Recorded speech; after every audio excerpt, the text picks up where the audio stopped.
सोचो अगर सोते वक्त आपको लगे कि आप नीचे गिरने वाले हैं, तो अक्सर अचानक से हमारी नींद एकदम टूट जाती है और हम अचानक से घबराहट में चौंक उठते हैं। ऐसा अगर आपके साथ भी हुआ है तो आप महसूस कर सकेंगे कैसे हमारी हार्ट बीट तेज हो जाती है। सोचो अगर ये सपना ना होकर सच में किसी के साथ ऐसा हो जाए तो कैसा लगेगा। लेकिन ये सपना अब जोशीमठ के लोगों के लिए हकीकत बन गया है और जोशीमठ के लोग ऐसे ही नाइटमेयर में जीने को मजबूर हो गए हैं। 2023 का नया साल खत्म होते ही तीसरे ही दिन सुबह लगभग 5 बजे जोशीमठ में रहने वाले मोहन नेगी को उनके मकान के ग्राउंड फ्लोर पर रहने वाले किराएदार महेंद्र ने नींद से जगाया। महेंद्र ने मोहन नेगी को बताया कि उसके कमरे में दीवार पर एक बड़ी दरार आ गई है। महेंद्र के बगल में रहने वाले प्रहलाद की भी यही कंप्लेन थी। सब डरे हुए थे कि उनके पैरों तले जमीन वास्तव में खिसक गई है। कोई ये बात समझ नहीं रहा था कि आखिर ये हुआ कैसे। लेकिन ये तो बस शुरुआत थी। अगले 5 दिनों में ही दीवारों में आई बड़ी बड़ी दरारें और फ्लोर का धंसना जोशीमठ में घर घर की कहानी बन गया।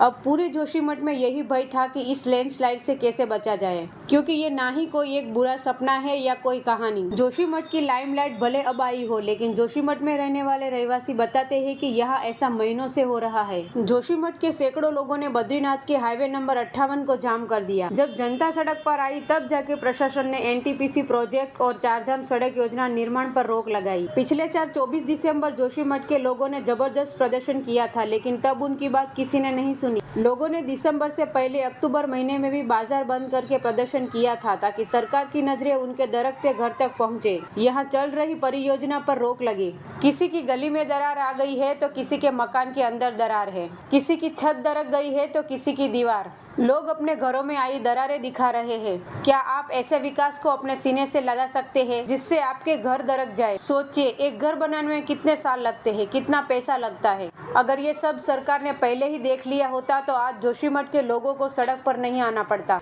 और ना ही आज उनके घरों की ये हालत होती। 2019 में रवि चोपड़ा कमेटी ने चारधाम सड़क परियोजना को लेकर गंभीर चेतावनी दी थी। उसके बाद ये मामला सुप्रीम कोर्ट तक जाता है, लेकिन कोर्ट ने 2021 में परियोजना को हरी झंडी दे दी। रवि चोपड़ा ने कहा था कि बॉर्डर रोड ऑर्गेनाइजेशन को इलाके का जियोलॉजिकल, जियोफिजिकल और जियो टेक्निकल सर्वे करना चाहिए था, जो कि नहीं किया गया। कल्पना कीजिए कि ये घर किसी नेता के होते और घर दरक रहे होते तो ये नेता क्या करते और मीडिया क्या करती। चमोली डिस्ट्रिक्ट एडमिनिस्ट्रेशन ने नेशनल थर्मल पावर कॉर्पोरेशन के Tapovan Vishnugarh hydro power project के साथ साथ हिलांग बाईपास रोड में चल रही सारी कंस्ट्रक्शन को रोकने के आदेश दिए। इसके साथ साथ एशिया के लॉन्गेस्ट ओली रोपवे के ऑपरेशन को भी रोक दिया है। लेकिन ये सवाल भी उठता है कि जोशीमठ में आखिर ये हुआ कैसे? क्या इसके लिए यही एनटीपीसी के प्रोजेक्ट या ओली रोपवे जिम्मेदार है? उत्तराखंड के चमोली डिस्ट्रिक्ट में समुद्र तल से 6100 फीट की ऊंचाई पर स्थित जोशीमठ या ज्योतिर्मठ भगवान बद्रीनाथ का मंदिर है। सर्दियां आते ही भगवान बद्रीनाथ की प्रतिमा को सामान सहित वहां से ले जाकर जोशीमठ के वासुदेव मंदिर में स्थापित कर दी जाती है। 7 फरवरी 2021 को उत्तराखंड के चमोली जिले की धौलीगंगा के हादसे की वजह से करीब 200 लोगों की जान गई थी।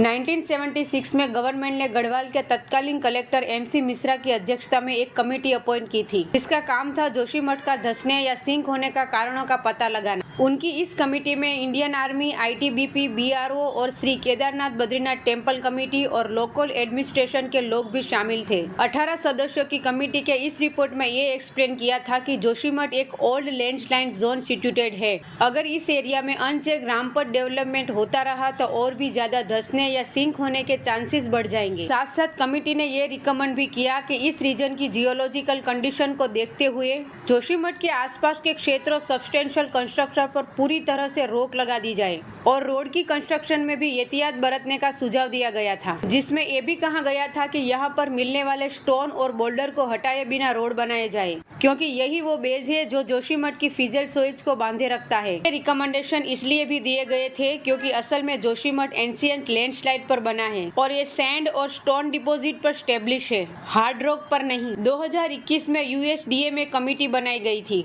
इस कमेटी के एक आर्टिकल के अनुसार 2021 के अंदर ही उत्तराखंड में 23 डिजास्टर इवेंट हुए। इसमें कुल 308 लोगों की मौत हुई और 61 लोग लापता हुए। 5000 से ज्यादा घर और 18.5 हेक्टेयर एग्रीकल्चर एरिया को नुकसान हुआ। जोशीमठ और उसके आसपास के क्षेत्रों पर सालों से हाइड्रो इलेक्ट्रिक प्रोजेक्ट का निर्माण किया गया, जबकि रीजन जियोलॉजिकली और एनवायरमेंटल एस्पेक्ट से एक्सट्रीमली सेंसिटिव है। यहाँ के रेसिडेंट्स और हिमालय रीजन में काम करने वाले एक्टिविस्ट भी विष्णुगढ़ प्रोजेक्ट पर सवाल उठा रहे हैं। जुलाई 2022 को 4 भूविज्ञानियों प्रोफेसर SP सती, डॉक्टर नवीन जुयाल, प्रोफेसर YP सुंदरियाल और डॉक्टर शुभ्रा शर्मा ने एक शोध पत्र जारी किया था, जिसमें उन्होंने कहा था कि जोशीमठ में पहाड़ी ढलानों को काटकर बहुमंजिला इमारतें खड़ी कर दी गई है। तपोवन विष्णुगढ़ परियोजना की टनल जोशीमठ के नीचे करीब 1 किलोमीटर गहराई में गुजर रही है। उनका कहना था कि यही सुरंग जोशीमठ और आसपास के लिए कभी भी मुश्किलें पैदा कर सकती है। 25 मई 2010 को करंट साइंस शोध पत्रिका में प्रकाशित गढ़वाल विवि के पूर्व प्रोफेसर MPS बिष्ट और पीयूष रतोला ने भी कहा था कि परियोजना की टनल बोरिंग मशीन की वजह से पानी का रिसाव बढ़ रहा है, जो कि भविष्य का खतरनाक संकेत है। और उन्होंने ये भी कहा था कि जोशीमठ के नीचे अलकानंद में कटाव के साथ ही सीवेज और ड्रेनेज की व्यवस्था न होने से पानी जमीन में समा रहा है,